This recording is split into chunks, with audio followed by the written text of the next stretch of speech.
On this episode of the Bonfire, we're giving away one of our grab handle bags right here. Woo! Stick around to the end of the episode to figure out how you can win this bag.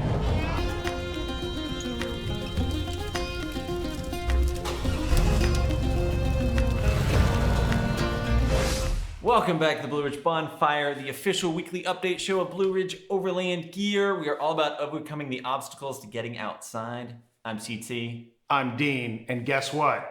Look, no scripts. Why? Because we have a teleprompter. What? We also have long hair. Yeah, exactly. Like we're both like, getting to that All the barber shops are closed. Yeah. This is what's happening now. Yeah. It's come to this. Yeah. It's the end of the world. It's Fury Road right now, Pretty soon we're all going to be wearing I don't know. Football pads and... Yes. Football pads and spikes.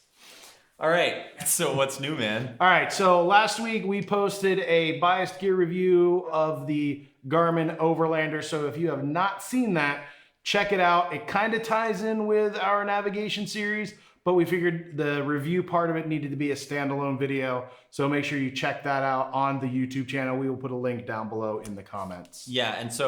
And we'll get into comparing the Garmin system with the Gaia system and how to do some of the same things in both a little bit later on in the show. So hang tight for that. All right, so I think that wraps up what's new. We want to jump right into trip navigation series. This is going to be part 5, which is let's go. We're going to get in the cab, talk about using some of these devices and really just making sure that we're set to leave the house, because that's really what it's all about. So without further ado, all right, in this segment of our trip navigation resources video, we are going to do 3 things. First, we're going to look at prepping our devices before we go. Second, we're going to look at actually taking the devices out into the cab of a vehicle and using them to navigate while driving. And then third, we're going to look at how you use these devices while in the vehicle to find campsites. All right, so the first thing you want to do before you leave the house, while you have access to Wi-Fi or internet or whatever, is you want to make sure your devices are updated, synced, and you have all the maps downloaded that you want to download. So on the Garmin Overlander, the first thing we're going to do is check to make sure the software and maps are up to date. So if we click on the right-hand side, there's this little button with an arrow. It's going to automatically check for system updates.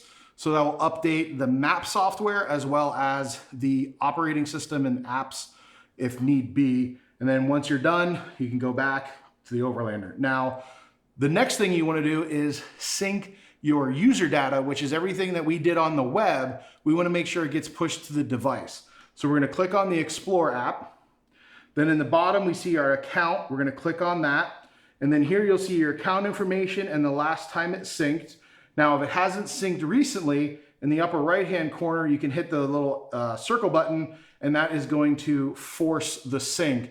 And that way, all of that hard work you did planning your trip and doing that research on the website will push to your device, and then you are good to go on the Overlander. All right, so the process for Gaia is a little bit similar, but just also a little bit different. The first thing you want to do is make sure the app is up to date. You'll do that in whatever app store your phone's operating system or your tablet's operating system uses. The next thing you're going to do is want to make sure that your data has synced. Again, we want to take all that hard work we did on the web portal and make sure it's pushing down to our phone. So in the bottom right-hand corner, we'll click Settings. The second one down, you'll see your account information and when your last sync was. If you click on that, then it'll bring up what your sync settings are. And if you need to do a manual sync, it'll let you do that. The other thing with your phone is if you have other separate apps like iOverlander or the Explore app for Garmin on your phone, you'll want to do the same process. Go into the App Store, make sure you have the latest version. Go into your account settings, make sure everything is synced and up to date. So once all your digital housekeeping is done, your apps are up to date, your data is synced, your batteries are charged, the time has come. Grab your travel companion and let's go. Need these two.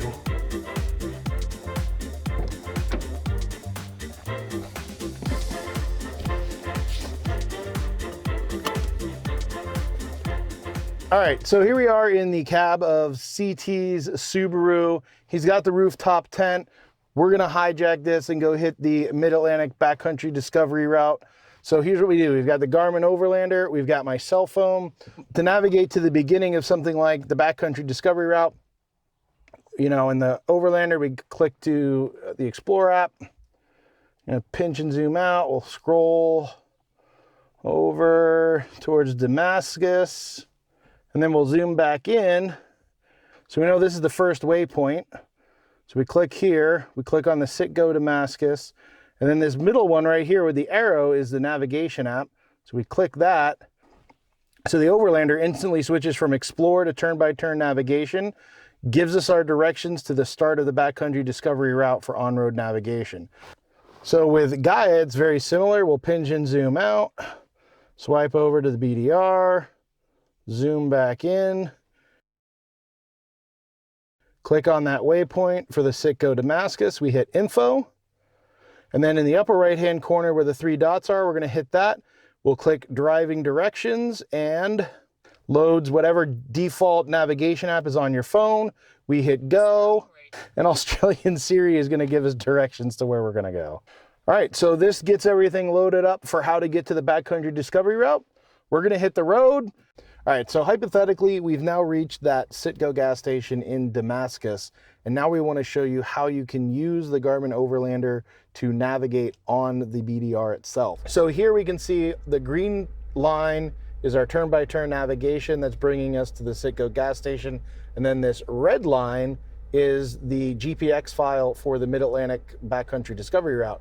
So what we can do is once we get there, we'll click, and it'll show both the waypoint for the Sit Go gas station in Damascus, and then it'll also show the track file for the Mid-Atlantic backcountry discovery route. So once we get there, we'll click on the GPX file, it'll load that whole route, and then all we do is we hit the navigate button again, and boom, now it'll give us turn-by-turn navigation on the GPX file for the Mid-Atlantic backcountry discovery route. Okay, so now we're looking at Gaia GPS, and here's where things get a little bit foggy, because what Gaia GPS is going to do is it's going to tell you where your location is in relationship to the route, but it's not actually going to tell you if you deviate. It's not going to tell you turn-by-turn navigation. So it does take a little bit more skill to navigate on a route like this with something like Gaia GPS. It's time to find a campsite. So what we're going to do is we're going to find a safe place to pull over, and then we'll show you how you can find a campsite on the go using both the Garmin Overlander and the iOverlander app on a mobile device. All right, so we've pulled over someplace safe. Now we can look to find a campsite where we want to stay. So what we'll do is we'll go back to the main screen, bottom right-hand corner, campgrounds. But the upper right-hand corner, you can load a map, and then what you can do is you can kind of scroll around on the map, and sometimes you'll see icons, sometimes you'll see some blue dots, but there's a cluster of blue dots over here. We can zoom in, and then now we know, okay, that looks like a campground. So we got the Peaks of Otter campground, and then all we do is we hit go. Okay, so now on our phone, okay, so we've loaded the iOverlander app, and as you can see, you've got a couple different options. You can browse campsites on the map, or you can see the list. So just like on the Overlander, we're going to browse via the map, and you can see that blue dot is where we are. And if we kind of zoom out a little bit, you can kind of see some of these icons appear. Now we're going to zoom in because I know this is where the Peaks of Otter one is. So we'll see Peaks of Otter campground. We'll hit info, and then this will give us all the information on the campsite, what its amenities are and all that kind of stuff. Now down here in the bottom, we've got a couple options. We can navigate with Google Maps, we can navigate with Gaia GPS, or we can just copy the coordinates. So now what we're going to do is we'll open Google Maps, and then we can hit directions, and then we can hit start. Now the downside here is because this is not all integrated in one device, I now have multiple apps running at the same time trying to do different things. So that is one of the little quirks about using your phone versus something like the Garmin Overlander. In iOverlander, the other option we have is to open the campsite in Gaia GPS. So we can click the Gaia GPS button, and it'll automatically bring it up over here. So now once it loads in Gaia, now you can click on it. We can do the same thing we did before, info, upper right-hand corner, then we can do driving directions, and it'll load our default navigation app. But since it's not fully integrated, now we basically have to end our original route, which was taking us to the BDR, and now it's going to give us a new route to the campsite. So in the next morning, we've got to go through that same process again to take us to our previous destination. Whoa. Now I beat you that time. Oh, jeez. All right. And we're back. And we're back. So good to be back. Woo! Yeah. So that kind of wraps up the trip navigation resource video series. Stay tuned for a full recut. That will be a standalone version of that. So we just, appreciate that. And, but don't let that stop you from asking questions. We're here to help. Also, if you have suggestions for a future topic you'd like us to cover, drop that down in the comments below. Or email us at bonfirebluetravelinggear.com. Or send a messenger squirrel. So that wraps up trip navigation.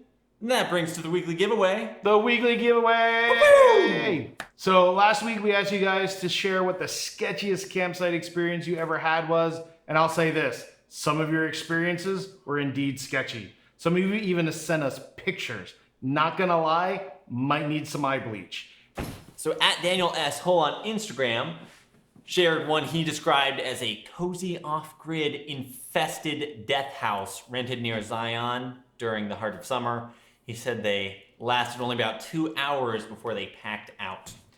Stephen Patrick on Facebook posted pictures of a post-hurricane campsite, and he said, and I quote, "The entire campground was underwater. We ended up only being able to spend one night because you couldn't even relax for fear of getting electrocuted or worse." Now, I mean, electrocution is pretty bad, but I'm not sure what could be worse than that. And I'm not sure I want to know, especially when talking about sketchy campsites. Yes. At Turtle and the T4R said their sketchiest site started off pristine, but, and I quote, "the night was dark and full of terrors." Their site was overrun by mice getting into their trailer, tent, and all their gear, and they were forced to retreat, and the next morning they found out that there was a garbage dump right there. So they did the right thing. They filled up as much of that garbage into their BROG tire storage bag XL and packed that out. So we like the leave it better than you found it attitude. And so for that, we're gonna give you guys the map folio. That's how you win, people. You be the better person. So thanks to everyone who shared their sketchy campsite story. A few of them will give me nightmares for sure. I think I'll be cuddling with Sasquatch tonight. Dean, you cuddle with Sasquatch every night. Not gonna lie. All right, so that takes us to the giveaway for this week. All right, CT, what are we giving away this week? Jeep grab handle pouch. Which isn't Jeep specific. You can, use also it, works on FG Cruisers and anything with a grab handle. You can put on other things other than a grab handle. It has molly loops on the back, so you can put it on the seat back panel. It's really, really cool. Probably my favorite feature of the bag is when you open it up, it's got a little drawstring on the top that prevents it from completely flapping open. Yep. So again, on the back of a seat panel for kids to stick toys, snacks, squirrels, it works great. Yep. So CT, how can someone win that very, very valuable bag? All right, so wrapping up the trip navigation series. Which was pretty good. It was pretty good. A lot of great comments on this. We want to know what you guys would like to know more about. So if it's more detail on something we already covered, a comparison or another topic where you'd want to see that go, let us know, and maybe we'll do that in trip navigation series 2, season 2, whatever, something like that. So, or if other topics, if there's other skills you want us to talk about, just again, drop them down in the comments. Let us know, because we're here for you. For you.